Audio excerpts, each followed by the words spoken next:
Mock draft time. Now, again, this one, I think it's one of the better mock drafts that I've done, one of the better ones that I've seen. And I thought it was important. We've done some with running back was the first pick, quarterback the first pick, D tackle is the first pick. Well, this one, I did the simulator and I said, you know what? We're just going to do the best available.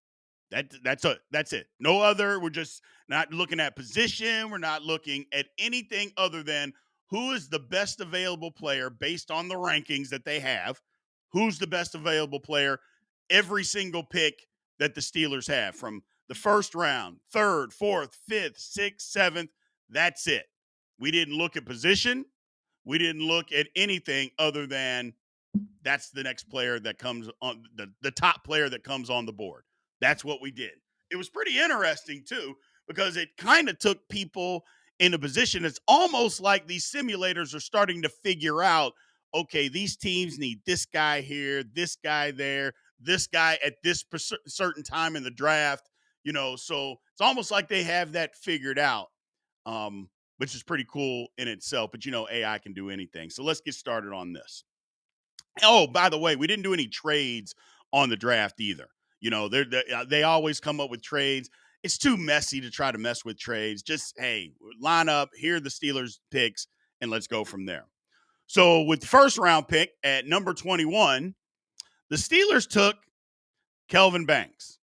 He was available. Offensive tackle out of Texas. A lot of people think he's either the first, second, maybe third. I haven't seen him fall past the second best offensive tackle, but there's a few out there, but he's definitely not lower than the third. He was available at 21. This is who they said the Steelers should take. Look, I get it. The Steelers have two tackles. In the last two drafts, they've drafted tackles. But are we positive about Broderick? Are we positive Troy can stay healthy? I've told you before, you never stop investing in offensive line. Not to mention, who's to say that, hey, because Kelvin Banks is a tackle. He is not a guard. He's a tackle. A lot of talk about Troy Fadatanu might actually be a guard. He's playing tackle, but a lot of people think that his best position is guard. Who knows? I don't know. You put Banks at right tackle, although Banks is a left tackle, and I think he could be better than Broderick, actually. But if you put him at right and you move Faitano inside, I don't know, people. I'm just spitballing.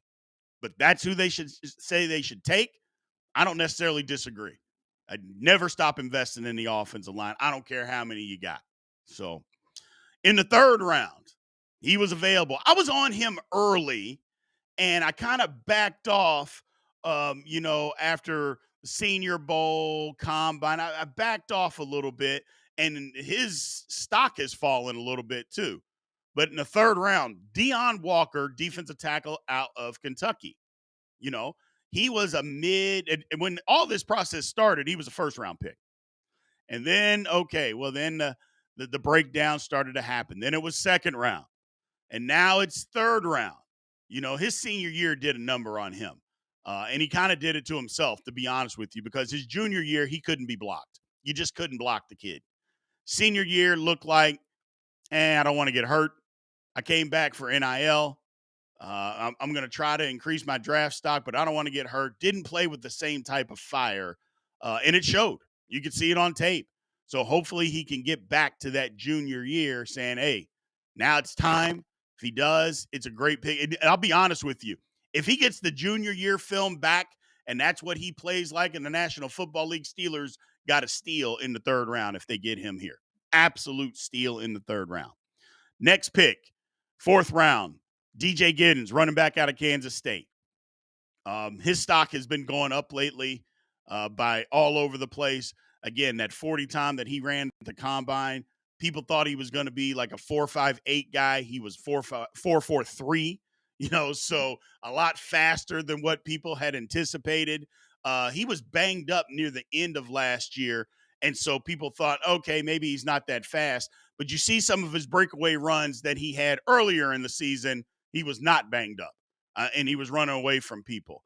And he's elusive. He can catch the ball out of the backfield. He's a willing blocker, likes contact. He's a like a soft spoken kid, not very vocal or anything like that. So he's not going to be a vocal leader or anything, but he works hard. He works hard. The only thing that DJ Giddens likes to do, he likes to play football and he likes to fish. That's what he likes to do. So get him in the fourth round, I think, could do the Steelers very well. And you talk about splitting carries with Jaylen Warren in another year. If this is the pick, he's taking over the majority of the carries. That's just what's going to happen. Next up, fifth round, Kyle McCord, quarterback out of Syracuse.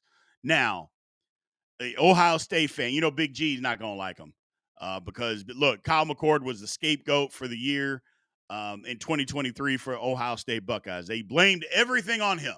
It was all his fault. Well, it wasn't all his fault. He goes to Syracuse. Now, don't get me wrong. ACC, step down in competition. I'm not going to deny that in some aspects. I mean, it's not like the Big Ten is just blowing the socks off of people, but it's a step down in competition. But McCord lit it up. He absolutely lit it up.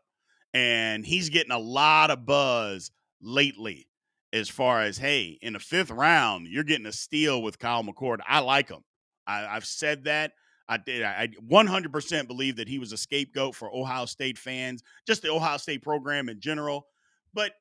And I don't even know why he needed to be. You wanted somebody else, just go get somebody else, and move on, which is what they did. But they blamed everything on him. And I'm like, it was not all his fault. It absolutely was not all his fault. But a fifth round grade, it's probably about right. I don't know if it's a steal like people are saying. But if the Steelers could get him, I would like it. I would like it. Next up, Jordan Hancock, cornerback out of Ohio State.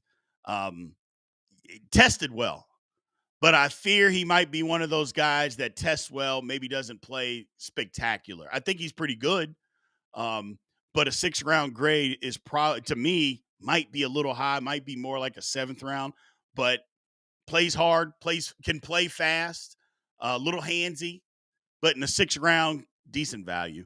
I mean, again, it might be a little bit of a reach, but are you really reaching in the sixth and seventh round? I'm not. Excuse me. I'm not sure that you are. I just think, hey, best available player, and this simulator, he was the best available player. Last pick, seventh round, Nick Nash, wide receiver, San Diego State. Now, look, in Senior Bowl, leading up to the Senior Bowl, he was getting a ton, and I mean a ton of talk. People were talking third or fourth round. Then the pro days happened, the combine happened, and that was about all she wrote. And you haven't really heard his name being mentioned since. My thing about that is people pay more attention to the combine than they actually pay attention to film. Combine can make or break people. But film, it's almost like they forget film exists. And again, at San Diego State, I understand they're not playing against the best, or not San Diego State, excuse me, San Jose State. They're not playing against the best competition. Fair, very fair. But we still watched what we watched at the Senior Bowl. And he was playing pretty good at the Senior Bowl. And that's supposed to be the best of the best as far as seniors. And he kind of did his thing. So again, don't let combine numbers fool you. Combine numbers get you drafted or not drafted, but combine numbers aren't going to make a team for you. Going out there and playing football is going to make a team for you. Nobody cares what the combine says when they put the pads on. They want to see, can you compete? And I think this kid can compete. And the seventh round grade for him, I think would be an absolute steal. An absolute steal. So, I looked at this mock draft and I thought about doing it differently. I thought about doing something totally different, but I didn't. And I said, you know what? We don't have one with the best player available. Um, I think it's important. Sometimes you just need to take the best player available, no matter what. And those players, if it creates competition at a position like Kelvin Banks at offensive tackle, then damn it, it just creates competition. So be it. Take the best available player. Maybe that's the attitude. Now, I get it. Defensive tackle, we need that. But if you can upgrade somewhere else, maybe that's the route that the Pittsburgh Steelers will go. There's plenty of teams that always go the best player available. That no matter what, other than maybe quarterback, if you have to have a quarterback, but everywhere else, they just, hey, the best player available that's on our board, that's who we're going with. Who's next on the board? That's who we're going with. So I don't think there's necessarily anything wrong with that. There'll be a lot of people out there that disagree with this mock draft. And I'm not saying that you're wrong, but best player available is usually a pretty good way to go. And again, if you're creating competition at a position, so be it. Let the best man win. That's what this is all about anyway, isn't it? So we want the best player to play. We don't care who it is. We just want you to play well for the Pittsburgh Steelers, man. So let's go to the poll. Poll 4. Which prospect do you think would make the biggest impact on the Steelers roster next season? In this draft, this mock draft that we did. A, Kelvin Banks. B, Deion Walker. C, DJ Giddens. D, Kyle McCord. E, Jordan Hancock. Or F, Nick Nash. Who do you believe would make the biggest impact on the Steelers roster next season? This is an interesting one. Really interesting one. Again, remember, if you were to pick D, make sure you put D4 so we know exactly what poll that you're answering in the comments section. So, look, the Steelers, obviously, we got some decisions to make, man. People are panicking now as far as quarterback. It seems that maybe even the front office is starting to put down the law as far as, look, Aaron Rodgers, we need an answer by this date. I don't think Aaron Rodgers is really going to reciprocate to that. And maybe it's just time the Steelers just say, okay, great, we're moving on. But I've said two things all along. Well, not one thing, two things all along. One, if the Steelers allow Aaron Rodgers to come in after minicamp, after OTAs, they're not serious about winning. That much I know. And two, if Aaron Rodgers comes in and signs after the draft, he was waiting to see if the Steelers were going to trade George Pickens, because there's no way in the world that Aaron Rodgers comes if Pickens and DK Metcalf are not there. So that's what I believe all this hullabaloo is about. They're waiting he's waiting for Pickens to see if he gets traded. If he doesn't, he'll sign. If he does, he won't. I think it literally comes down to that. Whether we like that or not, it is what it is. We don't have to have a quarterback right this second. I don't think people should be panicked.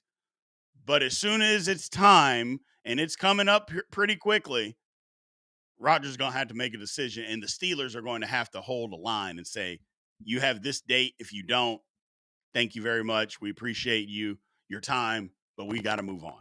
That's all. So appreciate everybody, man. Thank you guys as always. That's all I got for you today. Again, make sure you like, follow, continue to subscribe. Always get in that comment section. We love the back and forth between you and I and what you guys think. Let us know what you like, you dislike. Remember to hit that notification bell as well, just so you know when Steelers Almighty content comes out, man. Thank you guys again. We appreciate you, love you, and aloha.